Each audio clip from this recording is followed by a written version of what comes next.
الحمدللہ رب العالمین والصلاة والسلام علی سید الانبیاء والمرسلین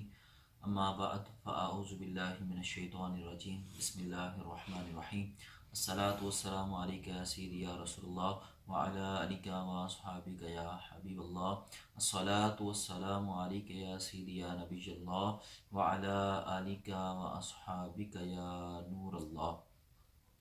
ناظرین محترم، آج کا ویڈیو بیان ویلنٹائن ڈے کے حوالے سے ہے۔ جیسا کہ آپ کو معلوم ہے کہ دنیا بھر میں 14 فروری کو اس دن کو بڑے پرجوش انداز میں اور زور و شور کے ساتھ منایا جاتا ہے۔ یاد رکھیے کہ مسلمانوں کا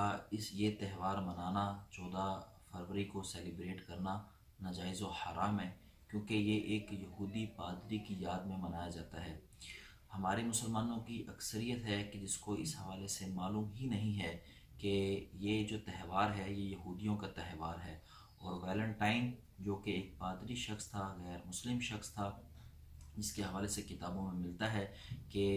3 صدی عیسوی میں روم کے بادشاہ نے اس کو کسی جرم کی پاداش میں جیل کے اندر قید کر دیا۔ وہاں اسے جیلر کی لڑکی سے پیار ہوا، اور یہ پیار اس قدر بڑھا کہ اس لڑکی نے اپنا مذہب چھوڑ کے اس کے مذہب کو اختیار کیا،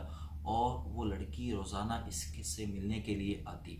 اور ریڈ پھول یعنی کہ سرخ رنگ کا جو گلاب ہے وہ اس کو دیتی۔ تو جب بادشاہ کو ان سب باتوں کا علم ہوا تو اس نے اس پادری کو سزائے موت سنا دی، یعنی کہ سزائے موت کا حکم دیا کہ اس پادری کو سزائے موت جو ہے وہ دے دی جائے۔ جب اس پادری کو اس بات کا علم ہوا کہ مجھے سزائے موت کا حکم سنا دیا گیا ہے، تو اس نے ایک خط لکھا اپنی محبوبہ کے نام، جس کو آج کل کے دور میں ہم گرل فرینڈ کہتے ہیں، اس کے نام خط لکھا کہ ویلنٹائن کی طرف سے اپنے محبوبہ کے نام خط۔ تو اس کے اندر بھی یہی باتیں کی گئی اور پیار محبت کی باتوں کو جو ہے وہ سب کے سامنے لایا گیا۔ یاد رکھیے کہ یہ جو ویلنٹائن ڈے منایا جاتا ہے یہ بے حیائی کا دن ہے۔ مسلمانوں کو اس طرح کے تہواروں سے، اس طرح کے دنوں سے بچنا چاہیے، اور یہ اس پر غور کرنا چاہیے کہ ہم جس نبی کا کلمہ پڑھتے ہیں اس نبی کا انہوں نے جو ہے وہ گستاخیاں کی ہیں۔ نبی کریم صلی اللہ تعالی وسلم کے معاذ اللہ کارٹون بنائے، خاکے بنائے، اس طرح قرآن کی بے حرمتی کی، اور حدیث پاک میں ہے کہ نبی کریم صلی اللہ تعالی علیہ وسلم نے ارشاد فرمایا کہ جو قوم جس قوم کے تہوار کو منائے گی یا جس قوم کے ساتھ مشابہت کرے گی وہ اسی قوم کے سے ہے۔ تو اس لیے ہمیں بچنا چاہیے اور اس طرح کے تہواروں کو سیلیبریٹ جو ہے وہ نہیں کرنا چاہیے۔ اللہ تعالیٰ کی بارگاہ میں دعا ہے کہ جو کچھ سنا ہے اس کو یاد رکھنے کی توفیق عطا فرمائے،